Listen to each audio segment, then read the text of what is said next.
एतेषां नित्यादीनां बुद्धिशुद्धिः परं प्रयोजनम् उपासनानां तु चित्तैकाग्र्यम् तमेतमात्मानं वेदानुवचनेन ब्राह्मणाः विविदिशन्ति यज्ञेन इत्यादि श्रुतेः तपस्सा कल्मषं हन्ति इत्यादि स्मृतेश्च नित्यनैमित्तिकयोः उपासनानां तु अवान्तरफलम् पितृलोकसत्यलोकप्राप्तिः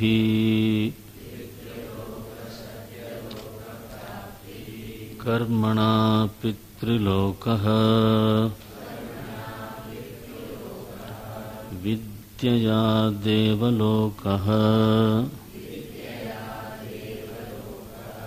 इत्यादि श्रुतेः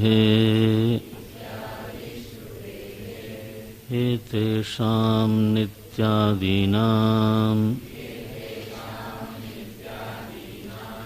बुद्धिशुद्धि परं प्रयोजनम् उपासनानां तु चित्तैकाग्र्यम्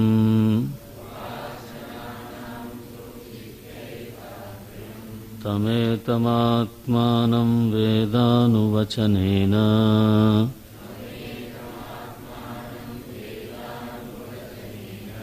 ब्राह्मणाः विविदिशन्ति यज्ञेन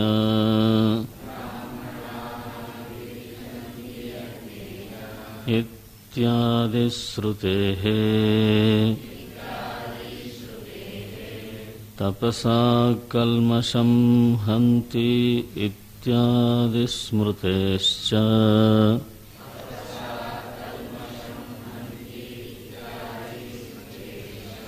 नित्यनैमित्तिकयोरुपासनानां त्वान्तरफलम्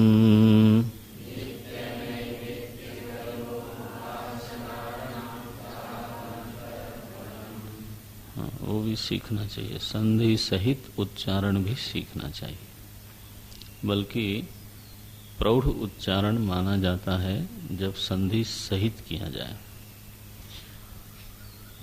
तो आसानी के लिए पहले हम संधि रहित उच्चारण करते हैं, जिससे वो शब्द का ज्ञान हो जाए, लेकिन वो सीखना चाहिए। नित्यनैमित्तिकयोरुपासनानां त्वान्तरफलम्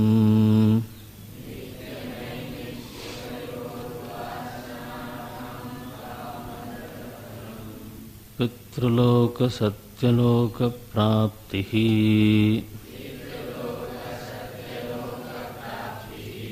कर्मणा पितृलोको विद्यया देवलोक इत्यादि श्रुतेः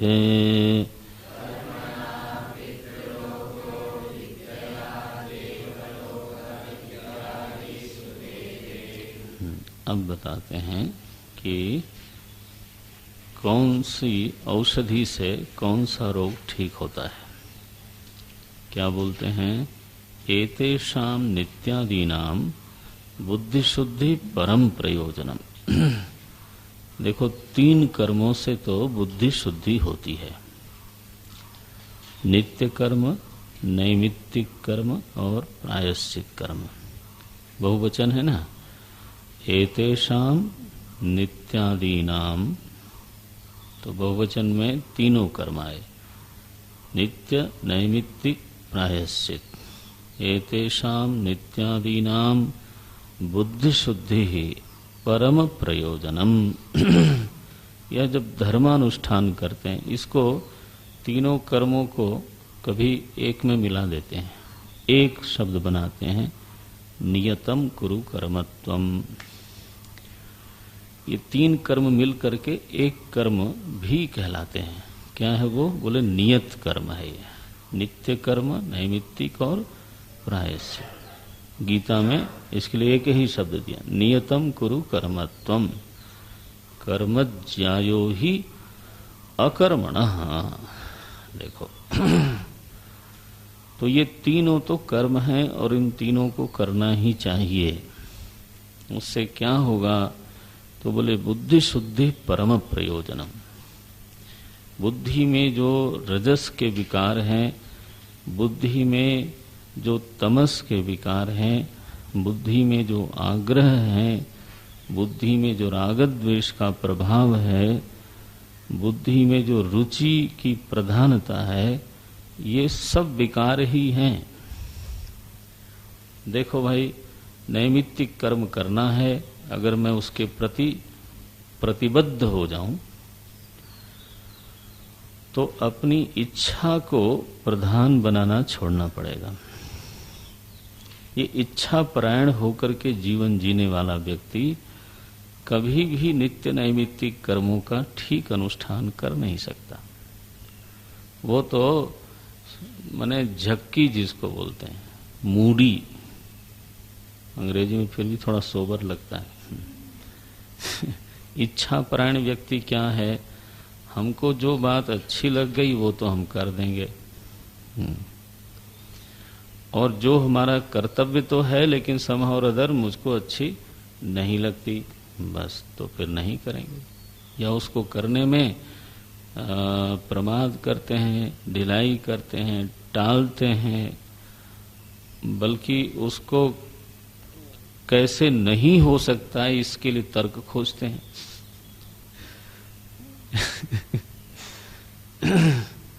तो आचार्य ने कहा कि ब्रह्मचारी लोग आपको ये करना चाहिए, या किसी एक ब्रह्मचारी को बुला के कहा कि आपको ये काम करना चाहिए।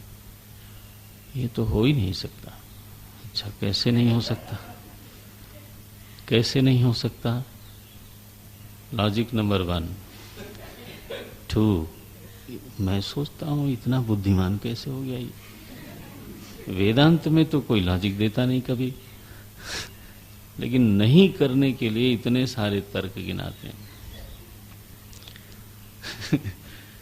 नेहरू जी का बड़ा फेमस वाक्य है, याद रखना इसको। वो बोलते थे, please don't tell me how it can not be done, tell me how can it be done. कोई बात किसी सेक्रेटरी को बुला के करते थे या किसी मिनिस्टर को बुला के करते थे, वो शुरू हो जाता था। ह्यूमन टेंडेंसी है ये कि जो चीज पसंद नहीं आई तो उसमें क्या क्या कठिनाइयां हैं वो पूरी लिस्ट बना के हम दे देते। तो नेहरू जी ने कहा, कृपा करो मेरे ऊपर, मैं भी 2-4 और कारण बता सकता हूं कि ये कैसे नहीं हो सकता है। ये तो सब जानते हैं। आपकी महिमा इस बात में है कि आप ये बताओ कि ये कैसे हो सकता है। मुझे इस बात की कोई जिज्ञासा नहीं है कि आप मुझे ये बताओ कि ये कैसे नहीं हो सकता। नहीं आचार्य जी, तो हो ही नहीं सकता। तो अंततः इति सिद्धम, क्या असंभवोस्ति। हरे राम राम। ये इस बुद्धि के विकार हैं, गांठें पड़ी हुई हैं। इच्छा परायण जीवन है, कर्तव्य परायण नहीं बल्कि इच्छा परायण है। हम अपनी इच्छा को ऊपर रखें और बुद्धि शुद्धि काहे की बात करते हो।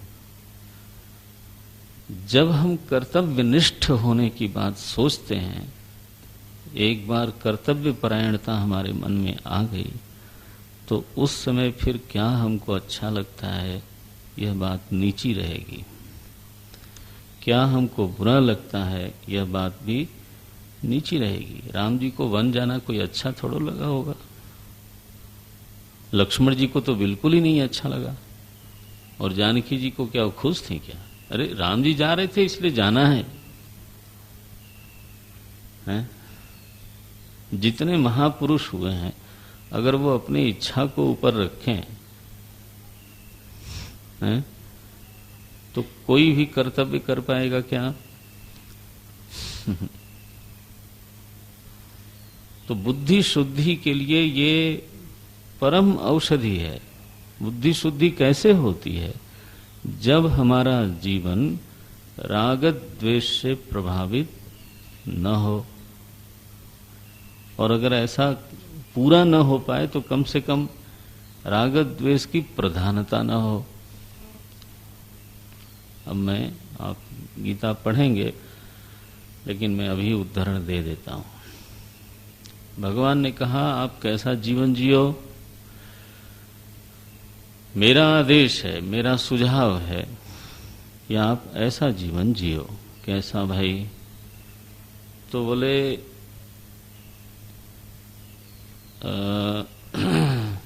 इंद्रियाणि इंद्रियार्थेभ्यः रागद्वेषौ व्यवस्थिता। इंद्रियस्य इंद्रियस्यार्थे, सॉरी, इंद्रियस्य इंद्रियस्यार्थे रागद्वेषौ व्यवस्थितौ। व्यवस्थितौ देख लेना जरा, हाँ है ना, तौ है ना, उदाहरण भी शुद्ध होना चाहिए ना। इंद्रियस्य इंद्रियस्यार्थे रागद्वेषौ व्यवस्थितौ। भगवान ने कहा मैं आपकी स्थिति को भली भांति जानता हूं मेरे प्यारे। मुझे ये मालूम है कि आपकी एक एक इंद्रिय का उसके विषय में राग द्वेष है। जैसे आंख का ले लो आप, तो आंख का हर रूप से प्रेम नहीं हो सकता। अरे ये कहां से आ गया? चलो जी। रसना का ले लो आप, हर भोजन को रसना, नारायण, सवाल ही नहीं उठता है। किचन में गए, डाइनिंग हॉल में, ये क्या बनाया है? अच्छा, अरे आज ये बनाया है, बढ़िया। इंद्रियस्य इंद्रियस्य अर्थे, see the reality of life accepted by भगवान। इंद्रियस्य इंद्रियस्य अर्थे राग द्वेषौ व्यवस्थितौ। बढ़िया। बोले भाई तुम्हारी हर इंद्रिय का अपने अपने विषय में दो हिस्सा करके बैठी है वो। ये चीज पसंद है, ये चीज नहीं पसंद है। कलर, बोले सारे कलर थोड़ा पसंद है, ये वाला कलर ज्यादा बेहतर है, ये कलर नहीं चाहिए। सी, तो बोले भगवान आपने स्वीकार कर लिया, धन्यवाद। आप खुद जानते हो कि मेरी स्थिति क्या है। तो बोले मैं व्यवस्थित तो बोल रहा हूं आपको कि राग द्वेषो व्यवस्थित हो, लेकिन मेरी सलाह ये है तयोर न वशम आगच्छेत। देखना, ये सलाह है। The reality of life is this, कि हर इंद्रिय का उसके विषय में राग द्वेष बिल्कुल व्यवस्थित है।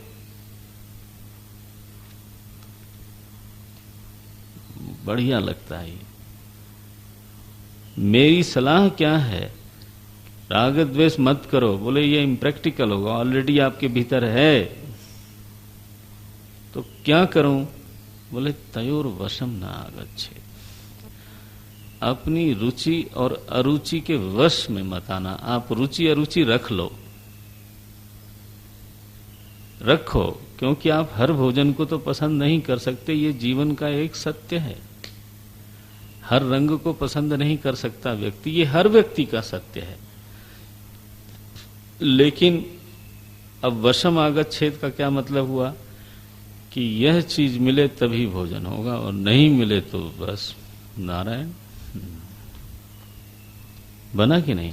यह व्यक्ति आवे तो ठीक है, और वह व्यक्ति कहां से आ गया? ये तो गुलाम महाराज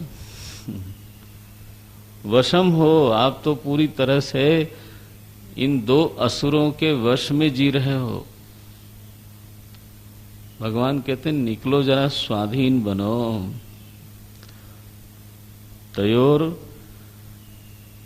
वशम न आगच्छेत तो ही एष परिपंथिनो, ये लुटेरे हैं जिनको आप गले लगाए बैठे हो। मार्ग के, अध्यात्म मार्ग के लुटेरे हैं। बोले महाराज कैसे वश में ना आवे? अब वो हैं जबरदस्त, लोग लूट लेते हैं, हम क्या करें? बोले एक निश्चय करो, कर्तव्य जो होगा वो करेंगे, चाहे वो मुझे पसंद हो और चाहे वो मुझे नहीं पसंद हो। बस ये कर्तव्य परायणता की औषधि लेना शुरू करो। तो यह जो राग द्वेष का रोग है ना, ये क्या होगा? मिट जाएगा। नहीं मिटेगा तो कम से कम निष्प्रभावी अवश्य हो जाएगा। क्योंकि कर्तव्य तो कर ही नहीं सकता। कर्तव्य हमेशा प्रिय नहीं होता, और कर्तव्य ये भी नहीं कह सकते कि कर्तव्य हमेशा अप्रिय हो, ऐसा भी नहीं कहना चाहिए। लेकिन प्रायः लोग समझते हैं कि कर्तव्य में प्रियता कम होती है। माता पिता की सेवा करना, अब ये जो है प्रेम के कारण नहीं होता, कर्तव्य बुद्धि के कारण होता है। प्रेम बड़ी विचित्र चीज है, लौकिक प्रेम की बात कर रहा हूं। छोटों की ओर तो बहती है। अपने बच्चे की सेवा करना, ये कर्तव्य से करते हो कि प्रेम से? देखो,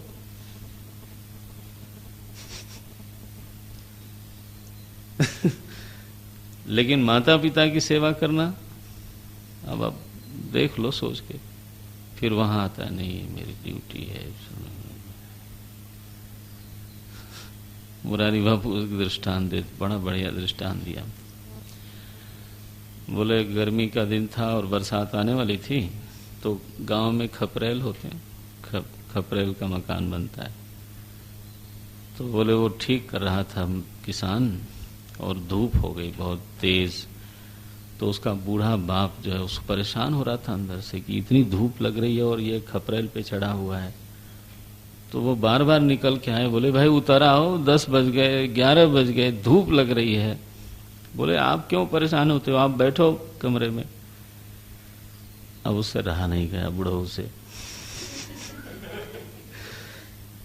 तो वो जो उसका 3 साल का बच्चा सोया हुआ था, तो खटिया पहले बाहर निकाला धूप में उन्होंने, और एक बिस्तरा लगाया, और उसके 3 साल के बच्चे को ला करके तो बाहर रखा। अब वो देखा उसने ऊपर से, बोले अरे पिताजी क्या करते हो, धूप इतनी है। अरे बोले मैं भी तो यही कह रहा था तब से। तेरे बेटे के लिए ख्याल आया और मेरे बेटे के लिए मुझे ख्याल आता है तो बुरा बोलता है। समझ में आता है? प्रेम ऐसा चलता है, नीचे की ओर जाता है, ऊपर की ओर तो फिर कर्तव्य बुद्धि प्रदान होती है। अब उसमें कई चीजें पसंद नहीं होती तो सो व्हाट, कर्तव्य है तो करना है। ये पक्का हो जाए तो आप निश्चित इच्छा परायणता के रोग से निकल जाएगा। ये कोई ऐसी केवल कही हुई बात नहीं है, बिल्कुल सुविचारित तथ्य है ये। बुद्धि शुद्धि परम प्रयोजनम। बुद्धि शोधन कैसे होता है? क्योंकि राग द्वेष की अशुद्धि निकालने का और कोई तरीका ही नहीं है। आप बड़े से बड़े बन जाओ, राग द्वेष पीछे पड़ा रहता है। दक्ष प्रजापति, सुना है कहानी? इतने बड़े हो गए, इच्छा परायण थे। एक द्वेष हो गया शिव जी तो उससे, तो उसके लिए यज्ञ किया और सिर कटवाया अपना और सबको पिटवाया वो अलग से, और शिव जी की धर्मपत्नी को जलवा दिया, माने वही निमित्त बने। कितना अनर्थ हुआ, किस लिए? इच्छा परायण है। ये होता है। इसलिए एतेषाम नित्यादीनाम बुद्धि शुद्धि परम प्रयोजनम, यही तो प्रयोजन है उसका। और आप निश्चिंत रहो, सोच के देख लेना, एक बार ठीक अनुष्ठान करने के प्रति आप प्रतिबद्ध हो जाओ तो ये फिर विकार एक एक करके निकालेंगे। अब नित्य कर्म करना है, आलस आ रहा है, नो, वो तो करना पड़ेगा, क्योंकि वो तो हमने नियम ले रखा है कि ये नियम है हमारा। तो नित्य कर्म का अनुष्ठान करने में प्रमाद की तिलांजलि आपको देनी पड़ेगी, तमस को जाना ही पड़ेगा।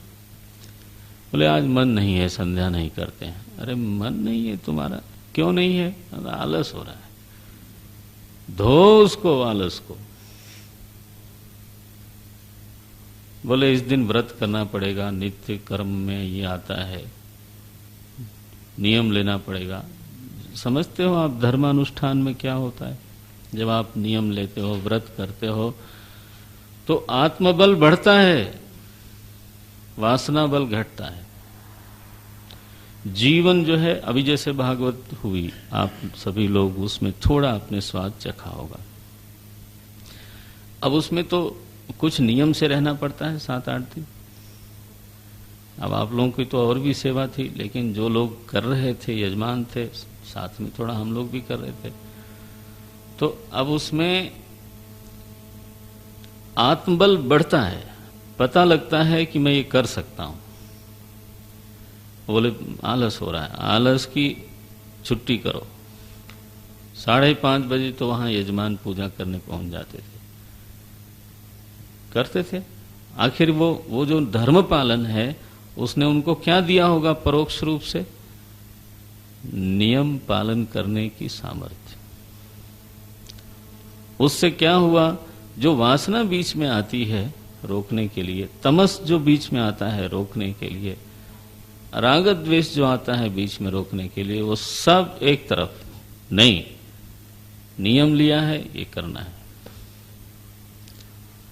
तो नियम निष्ठा आत्मबल को संवर्धित करती है, ये बिल्कुल पक्की बात है। प्रमाद की धुलाई होती है, यह बात बिल्कुल पक्की है।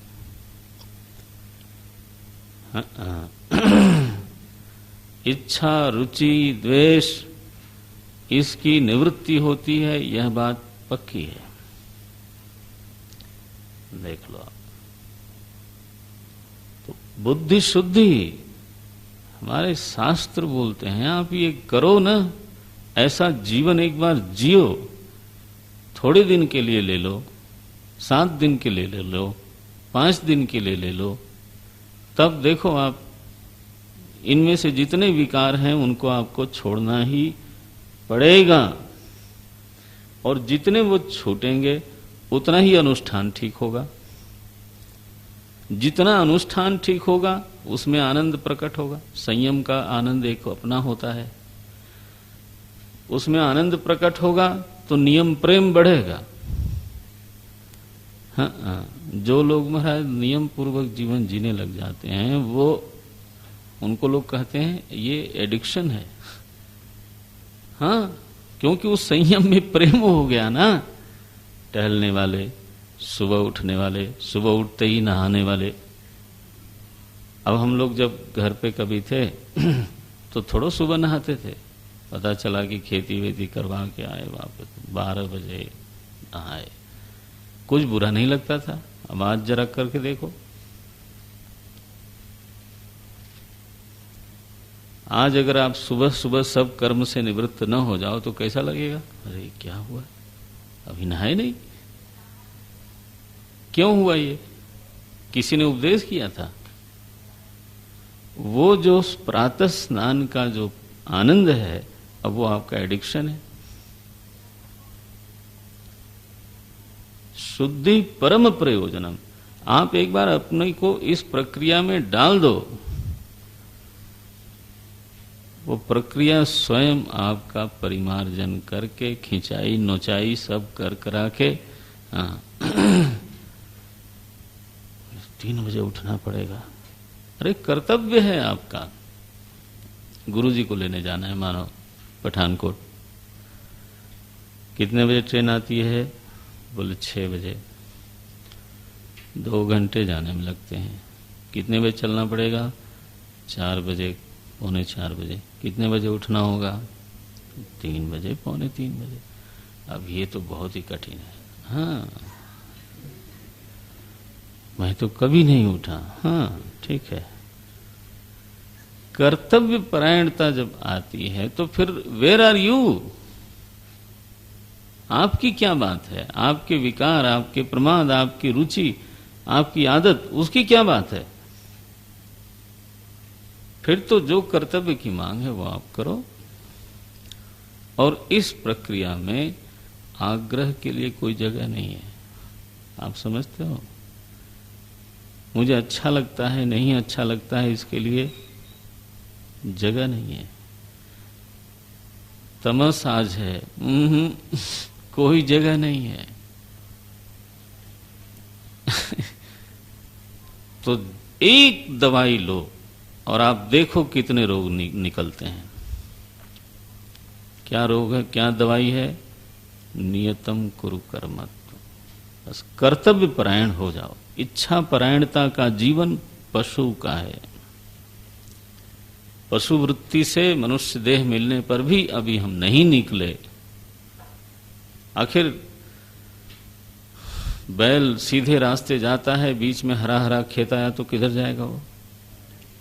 इच्छा परायण। वो तो इच्छा परायण है, सीधी सीधी बात है। आप भी वही करोगे तो पश्वादिभ्य समानः। ये तो ऐसा हो गया। कृपा करो महाराज। किस पर? मेरे ऊपर नहीं। इसको आत्म कृपा बोलते हैं। अपने ऊपर कृपा करो, इस प्रक्रिया को अपनाओ। एतेषाम नित्यादीनाम बुद्धि शुद्धि ही परम प्रयोजनम। बोले बुद्धि शुद्ध नहीं होती है। अरे बुद्धि शुद्ध नहीं होती है, आप अभी उस प्रक्रिया में अपने आप को ढालते नहीं हो तो क्या करोगे? सोच के देखना कैसा जीवन बन जाएगा। उस व्यक्ति के जीवन में नित्य कर्म होगा, नैमित्तिक कर्म होगा, और कदाचित राग द्वेष के प्रभाव से अगर गलती हो गई, निषिद्ध कर्म हो गया, तो प्रायश्चित कर्म होगा। प्रायश्चित कर्म से निषिद्ध कर्म करने की प्रवृत्ति का निवारण होता है, क्षय होता है, टेंडेंसी बदलती है। It's a killer of wrong tendencies. तो जीवन चमक उठता है।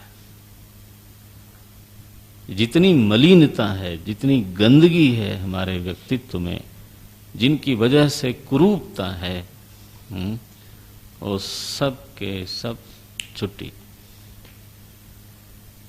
लेकिन अचानक नहीं हुआ है, चमत्कार नहीं है ये।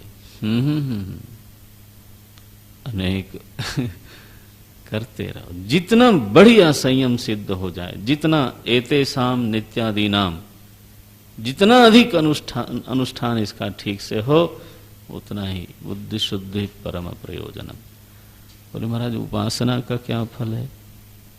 आपने एतेषाम नित्यादीनाम ही रखा, उपासना को अलग रखा। बोले उपासना नाम चित्तैकाग्र्यम। क्या बढ़िया। बोले उपासना का परम फल क्या है? बोले चित्त का एक जगह टिक जाना। चित्तैकाग्र्यम का अर्थ आप कंसंट्रेशन मत लेना। हाँ, लेना हो तो लो, मुझे क्या आपत्ति हो सकती है। उपासना का अभिप्राय होता है आलंबन की एकाग्रता। जब भक्ति दिल में बहने लगे, सरस धारा उसकी प्रवाहित होने लगे, तो जो चित्त ने 1000 आलंबन पकड़ रखे हैं, थोड़ा उनको भी मना के रखो, थोड़ा उनको भी मना के रखो, थोड़ा बैंक को भी ठीक रखो, थोड़ा नौकरी। चित्त कहीं न कहीं सुरक्षित होने के लिए आलंबन खोजता है, ठीक है। और भक्ति माने क्या? प्रभु की शरण में जाना। शरण माने क्या? आश्रय ग्रहण करना उसका। जब आप बोलते हो श्री कृष्ण शरणम मम, माने मेरा आश्रय श्री कृष्ण मात्र है। अच्छा, तो एक ही आश्रय अगर सिद्ध हो गया हमारे जीवन में, तभी भक्ति कहते ही हैं। अगर आश्रय में अनेकता है तो वो अभी भक्ति नहीं है। भक्ति में अव्यभिचारिणी, भगवान क्या मांग करते हैं? ये व्यभिचारिणी भक्ति नहीं चाहिए, भक्ति में अव्यभिचारिणी। तो आश्रय की एकाग्रता हो गई। आप कभी कल्पना करके देखो, हो जाए तो धन्य है, लेकिन कल्पना करके देखो, हमारे चित्त में जो आलंबन की अनेकता है वही उद्वेग का कारण बनता है, वही भय का कारण बनता है। हमारे विक्षेप का एक सबसे बड़ा स्रोत यही है कि अरे वो कहीं ऐसा ना हो जाए। अच्छा, तो क्या हो जाएगा? अरे मैं तो खत्म हो जाऊंगा फिर। क्यों? मेरा आलंबन वहां है। आप समझते हो? आलंबन की अनेकता के कारण मन को 50 जगह दौड़ाना पड़ता है। 50 जगह वो पजेसिव है, ये भी बना रहे, ये भी बना रहे, वो भी बना रहे, वो भी बना रहे। और अब इतनी चीजें कैसे बनी रहेंगी? कोई न कोई गिरता ही रहता है। ऐसी ऐसी चीजों पर आलंबन ले रखा है जो स्वयं अनित्य हैं, विनाशी हैं। स्वास्थ्य के ऊपर आलंबन लिया, तो महाराज बिल्कुल फ्लिमसी है वो। संबंध के ऊपर आलंबन लिया, संबंध तो बस निभाने पड़ते हैं। और कई बार संबंधी सच में हमारे प्रति निष्ठावान होता है, लेकिन उसकी सीमाएं हैं। वो मेरी मदद करना चाहता है, वो एक बात है, और कर सकता है, ये दूसरी बात है। अब वो नहीं कर सकता, उसकी अपनी सीमाएं हैं, मजबूरियां हैं। मैं उसको दोष नहीं देता, उसकी निष्ठा नहीं है, मेरे से प्रेम नहीं है, सो नहीं। लेकिन मैं ये कैसे समझ लूं कि वो सब कुछ मेरे लिए कर सकता है? उसकी भी तो सीमाएं होंगी।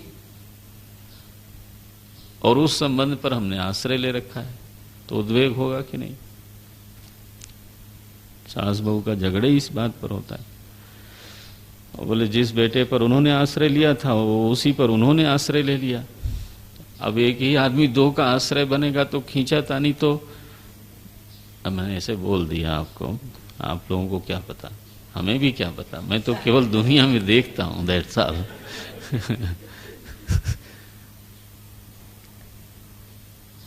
हमारे ही आश्रय को दूसरा आदमी भी आश्रय बनाना चाहे तो फिर मेरा क्या होगा फिर? चलो,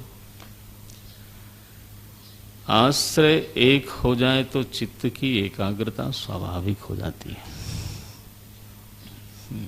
ये कितना बड़ा मनोविज्ञान है। हमारी साधन प्रणाली बिल्कुल स्वतंत्र है, किसी की मोहताज नहीं है। लोग आजकल बड़ा शौकीन हो गए हैं वेदांत को जब तक साइंस से कंफर्म नहीं करते, बोले साइंटिफिक बोलते हैं स्वामी जी। अरे साइंस किधर और वेदांत किधर? उससे क्या लेना देना इसका? हाँ, सुविचारित है, तर्कसंगत है, उसका औचित्य सिद्ध किया जा सकता है, ये बात तो ठीक है। लेकिन ये क्या मतलब है कि आप कानून को क्या साइंस से सिद्ध करते हो? तो हर विद्या अलग है। तो वेदांत जो साधन प्रणाली बताता है, वो साधन प्रणाली कैसे आपको धोती है वो समझने की बात है। वो हो सकता है आलंबन एक है तो आपका भय नहीं रह सकता फिर। और वह आलंबन अगर नित्य है तो भय का कोई प्रश्न ही नहीं है। तो उपासनानां तो चित्तैकाग्र्यम्, उसका मैं कोटेशन करता हूं। एक भरोसो आया ना, एकाग्रता, एक एव अग्रे। तुलसी से पूछा कहाँ हो आप? बोले मैं तो एक में हूं। एक भरोसो, एक बल, एक आस विश्वास, बस। ये एकाग्रता बाजार में नहीं मिलती, हाँ ये उपासना से मिलती है। तात मात सब विधि तुलसी के, तुम पिता भी हो माता भी हो, हर विधि से तुलसी के आप ही सब कुछ हो। देखो ये है चित्त एकाग्रता। तो दो शुद्धि हो गई, राग द्वेष विकार, तमस, प्रमाद, आलस्य, आग्रह, इनकी निवृत्ति तो होती है नित्यादीनाम एतेषाम अनुष्ठानेन। लेकिन शुद्ध बुद्धि भी कभी असुरक्षित रह सकती है, चिंतातुर रह सकती है, क्योंकि उसका आलंबन अभी सिद्ध नहीं हुआ। तो आलंबन की एकाग्रता के लिए क्या किया? उपासनानां तो चित्तैकाग्र्यता। भक्ति माता क्या करती हैं? बोले एक तो कर्तव्य पालन की आपकी सामर्थ्य बढ़ा देती हैं। बिना भक्ति के कोई कर्तव्य पालन करे तो काफी कठिन मामला है। एक तो कर्तव्य पालन की सामर्थ्य बढ़ती है, सत्कर्म करने की सामर्थ्य बढ़ती है। दूसरे, चित्त में आलंबन की जो अनेकता बैठी हुई है ना, ये निकल जाती है। फिर तो एक ही साधे सब सधे। मोरे सबई राम, मुझे तो हर सब कौन है? बोले राम ही है। उसी से काम चलता है हमारा। तो जी भरत जी की एकाग्रता है। क्या बोलते हैं वो वशिष्ठ जिसने चित्रकूट में कहा, नहीं जनक जी ने कहा, ये साधन साध्य राम, साधन सिद्धि राम पद नेहु, साधन सिद्धि राम पद नेहु, मोहि लखि परत भरत मत एहु। सी ये पंक्ति देखना आप, मोहि लखि परत भरत मत एहु। भरत का मत मुझे यही समझ में आता है, क्या कि वो साधन और सिद्धि दोनों को भगवान का प्रेम ही मानते हैं। भगवान का प्रेम ही साधन है, और उस प्रेम से मिलने वाला क्या है? बोले प्रेम ही।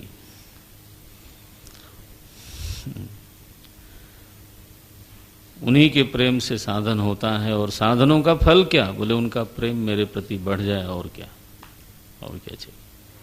साधन सिद्धि राम पद नेहु, मोहि लखि परत भरत मत एहु। इसको बोलते हैं चित्तैकाग्र्यता।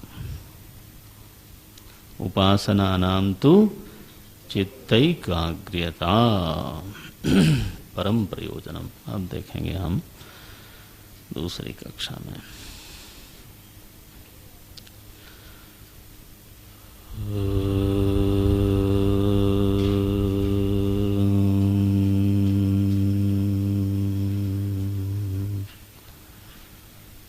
पूर्णमदः पूर्णमिदं पूर्णात् पूर्णमुदच्यते पूर्णस्य पूर्णमादाय पूर्णमेवावशिष्यते।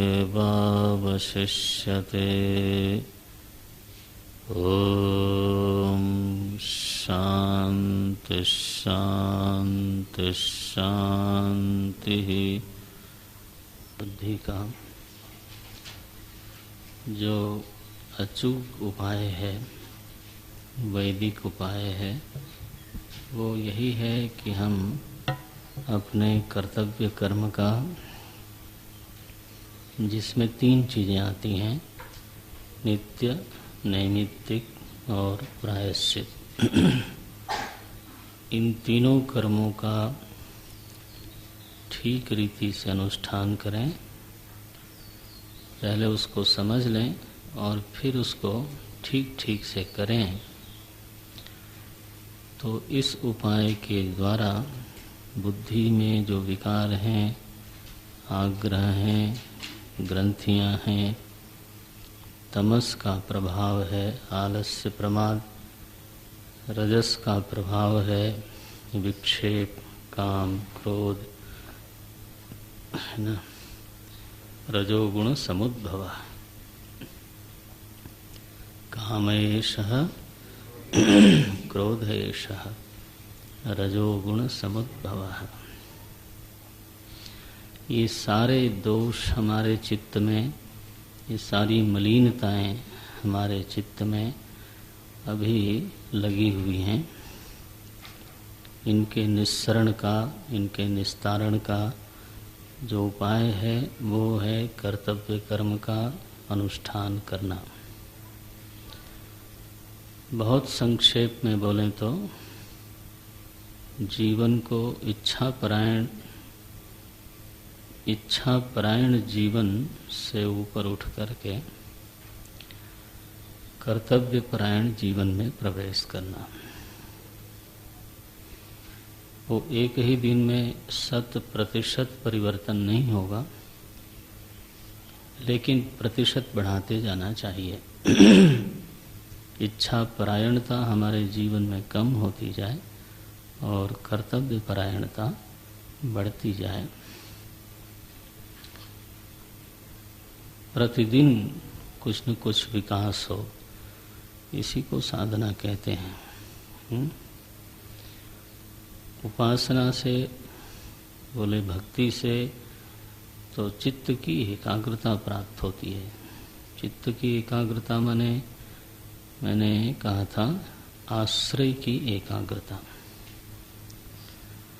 अगर हमारे चित्त को एक नित्य सर्वसमर्थ आश्रय प्राप्त हो जाए, जैसे मीरा को प्राप्त हुआ, मेरे तो गिरधर गोपाल दूसरो न कोई सी, जैसे मीरा को प्राप्त हुआ, जैसे तुलसी को प्राप्त हुआ, नानक को प्राप्त हुआ, कबीर को प्राप्त हुआ। कोई संत नहीं बन सकता अगर जब तक कि उसके चित्त में एक ही आश्रय न हो। दुनिया का आश्रय करके कोई संत फकीर नहीं बनता। दुनियावी चीज़ों का आश्रय लेकर के जीवन में निर्भयता, जीवन में निश्चिंतता, जीवन में शांति, जीवन में मस्ती वो नहीं हो सकती, है ना, वो नहीं हो सकती। ऐसा आलम्बन मानो मैं इस चौकी पर बैठा हूँ और ये चौकी हिलती हो तो, और इसके टूट जाने का भय हो तो बैठा हुआ व्यक्ति कितना स्थिर होगा। यदि चौकी ही हिल रही हो तो आप कैसे स्थिर होंगे। अगर इस चौकी के टूटने का भय होगा तो बोले स्वामी जी बैठ जाइए, लेकिन बड़ी कमज़ोर है, हो सकता है कि आप हिले डुले और वो टूट जाए बीच में से ही, लेकिन आप फिर भी बैठ जाइए। अच्छा, बैठ गए स्वामी जी महाराज, अब वो स्थिर बैठे हैं, क्योंकि हिले डुले तो हैं, टूटी। ऐसा दुनिया में जो हम आलम्बन लेते हैं ना, वो